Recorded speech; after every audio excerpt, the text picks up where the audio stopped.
ಲೋಕಸೇವಾ ಆಯೋಗ UPSC 2026ರ IAS, IPS, IFS ಸೇರಿದಂತೆ ವಿವಿಧ ಕೇಂದ್ರ ಸೇವೆಗಳಿಗೆ ಅಧಿಕಾರಿಗಳ ನೇಮಕಾತಿಗೆ ಅಧಿಸೂಚನೆಯನ್ನು ಹೊರಡಿಸಿದೆ. ಒಟ್ಟು 933 ಹುದ್ದೆಗಳಿಗೆ ನೇಮಕಾತಿ ನಡೆಯಲಿದೆ. ಅರ್ಜಿ ಸಲ್ಲಿಸಲು ಫೆಬ್ರವರಿ 24 ಕೊನೆಯ ದಿನಾಂಕ. ಪದವಿ ಪಡೆದ ಅಭ್ಯರ್ಥಿಗಳು ಅರ್ಜಿ ಸಲ್ಲಿಸಬಹುದಾಗಿದ್ದು, ಹೆಚ್ಚಿನ ಮಾಹಿತಿ ಇಲ್ಲಿದೆ ನೋಡಿ.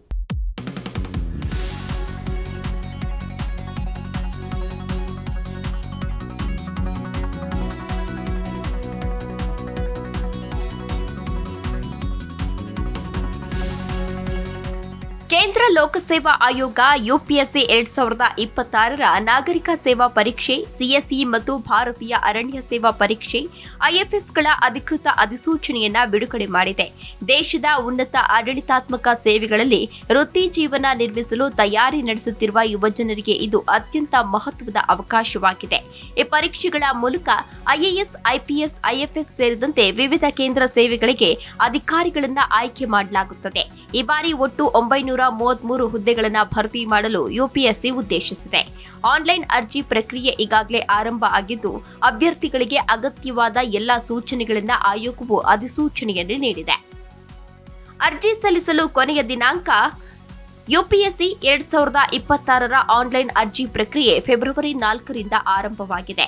ಅರ್ಹ ಮತ್ತು ಆಸಕ್ತ ಅಭ್ಯರ್ಥಿಗಳು ಯುಪಿಎಸ್ಸಿಯ ಅಧಿಕೃತ ವೆಬ್ಸೈಟ್ upsconline.nic.in ಮೂಲಕ ಅರ್ಜಿಯನ್ನು ಸಲ್ಲಿಸಬಹುದು. ಅರ್ಜಿ ಸಲ್ಲಿಸಲು ಕೊನೆಯ ದಿನಾಂಕ ಫೆಬ್ರವರಿ 24 ಸಂಜೆ 6 ಗಂಟೆಯವರೆಗೆ ನಿಗದಿಪಡಿಸಲಾಗಿದೆ.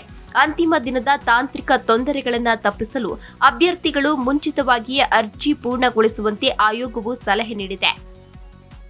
ಹುದ್ದೆಗಳ ವಿತರಣೆ ಮತ್ತು ಮೀಸಲಾತಿ. ಈ ನೇಮಕಾತಿ ಪ್ರಕ್ರಿಯೆ ಅಡಿಯಲ್ಲಿ ಘೋಷಿಸಲಾದ 933 ಹುದ್ದೆಗಳಲ್ಲಿ ಸುಮಾರು 35 ಸ್ಥಾನಗಳನ್ನು ಅಂಗವಿಕಲ ಅಭ್ಯರ್ಥಿಗಳಿಗೆ ಮೀಸಲಿಡಲಾಗಿದೆ. ಆಯ್ಕೆಯಾದ ಅಭ್ಯರ್ಥಿಗಳನ್ನು ವಿವಿಧ ಕೇಂದ್ರ ಸೇವೆಗಳು ಮತ್ತು ಇಲಾಖೆಗಳಲ್ಲಿ ಅಧಿಕಾರಿ ಹುದ್ದೆಗಳಿಗೆ ನೇಮಕ ಮಾಡಲಾಗುತ್ತದೆ. ಮೀಸಲಾತಿ ಸಂಬಂಧಿತ ಎಲ್ಲ ಸೌಲಭ್ಯಗಳನ್ನು ಕೇಂದ್ರ ಸರ್ಕಾರದ ನಿಯಮಗಳ ಪ್ರಕಾರ ಅನ್ವಯಿಸಲಾಗುತ್ತದೆ. ಅರ್ಹತೆ ಮತ್ತು ವಯಸ್ಸಿನ ಮಿತಿ. ಅರ್ಜಿ ಸಲ್ಲಿಸಲು ಅಭ್ಯರ್ಥಿಗಳು ಮಾನ್ಯತೆ ಪಡೆದ ವಿಶ್ವವಿದ್ಯಾಲಯದಿಂದ ಪದವಿಯನ್ನು ಹೊಂದಿರಬೇಕು. ಅಂತಿಮ ವರ್ಷದ ಪದವಿ ವಿದ್ಯಾರ್ಥಿಗಳು ಸಹ ಪ್ರಾಥಮಿಕ ಪರೀಕ್ಷೆಗೆ ಅರ್ಜಿ ಸಲ್ಲಿಸಲು ಅರ್ಹರಾಗಿರುತ್ತಾರೆ. ವಯಸ್ಸಿನ ಮಿತಿಯನ್ನು ಆಗಸ್ಟ್ 1, 2026ರ ಆಧಾರದ ಮೇಲೆ ಲೆಕ್ಕ ಹಾಕಲಾಗುತ್ತದೆ. ಸಾಮಾನ್ಯವಾಗಿ ವಯೋಮಿತಿ 21ರಿಂದ 32 ವರ್ಷಗಳವರೆಗೆ ಇರುತ್ತದೆ. ಒಬಿಸಿ ಅಭ್ಯರ್ಥಿಗಳಿಗೆ 3 ವರ್ಷಗಳ ವಯೋಮಿತಿ ಸಡಿಲಿಕೆ ದೊರೆಯುತ್ತದೆ. ಎಸ್ಸಿ ಮತ್ತು ಎಸ್ಟಿ ಅಭ್ಯರ್ಥಿಗಳಿಗೆ 5 ವರ್ಷಗಳ ವಯೋಮಿತಿ ಸಡಿಲಿಕೆಯನ್ನು ನೀಡಲಾಗುತ್ತದೆ. ಪ್ರಯತ್ನಗಳ ಗರಿಷ್ಠ ಸಂಖ್ಯೆ. ಯುಪಿಎಸ್ಸಿ ನಾಗರಿಕ ಸೇವಾ ಪರೀಕ್ಷೆಗೆ ಸಾಮಾನ್ಯ ವರ್ಗದ ಅಭ್ಯರ್ಥಿಗಳು ಗರಿಷ್ಠ 6 ಬಾರಿ ಪ್ರಯತ್ನಿಸಬಹುದು. ಒಬಿಸಿ ಮತ್ತು ಇಡಬ್ಲ್ಯೂಎಸ್ ವರ್ಗದ ಅಭ್ಯರ್ಥಿಗಳಿಗೆ 9 ಪ್ರಯತ್ನಗಳಿಗೆ ಅವಕಾಶವಿದೆ.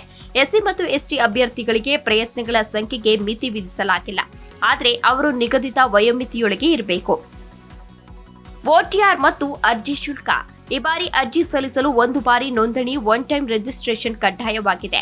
ಅಭ್ಯರ್ಥಿಗಳು ಮೊದಲು ಓಟಿಆರ್ ಪ್ರೊಫೈಲ್ ರಚಿಸಿ ನಂತರವೇ ಆನ್ಲೈನ್ ಅರ್ಜಿ ಫಾರ್ಮ್ ಭರ್ತಿ ಮಾಡಬೇಕು. ಸಾಮಾನ್ಯ ಮತ್ತು ಒಬಿಸಿ ಪುರುಷ ಅಭ್ಯರ್ಥಿಗಳಿಗೆ ಅರ್ಜಿ ಶುಲ್ಕ ₹100 ಆಗಿದ್ದು, ಮಹಿಳಾ ಅಭ್ಯರ್ಥಿಗಳು, ಎಸ್ಸಿ, ಎಸ್ಟಿ ಮತ್ತು ಅಂಗವಿಕಲ ಅಭ್ಯರ್ಥಿಗಳಿಗೆ ಅರ್ಜಿ ಶುಲ್ಕದಿಂದ ವಿನಾಯಿತಿ ನೀಡಲಾಗಿದೆ. ಅಪ್ಲೋಡ್ ಮಾಡುವ ಫೋಟೋ ಇತ್ತೀಚಿನದಾಗಿರಬೇಕು ಮತ್ತು ಅದರಲ್ಲಿ ಅಭ್ಯರ್ಥಿಯ ಹೆಸರು ಮತ್ತು ದಿನಾಂಕ ಸ್ಪಷ್ಟವಾಗಿ ಕಾಣಿಸಬೇಕು. ಪರೀಕ್ಷಾ ಕೇಂದ್ರ ಆಯ್ಕೆ. ಪ್ರಾಥಮಿಕ ಪರೀಕ್ಷೆಯ ಕೇಂದ್ರಗಳನ್ನು ಮೊದಲು ಬಂದವರಿಗೆ ಆದ್ಯತೆ ಆಧಾರದ ಮೇಲೆ ಹಂಚಲಾಗುತ್ತದೆ. ಆದ್ದರಿಂದ ನಿಮ್ಮ ಆದ್ಯತೆಯ ನಗರದಲ್ಲಿ ಪರೀಕ್ಷಾ ಕೇಂದ್ರವನ್ನು ಪಡೆಯಲು ಸಾಧ್ಯವಾದಷ್ಟು ಬೇಗ ಅರ್ಜಿ ಸಲ್ಲಿಸುವುದು ಉತ್ತಮ.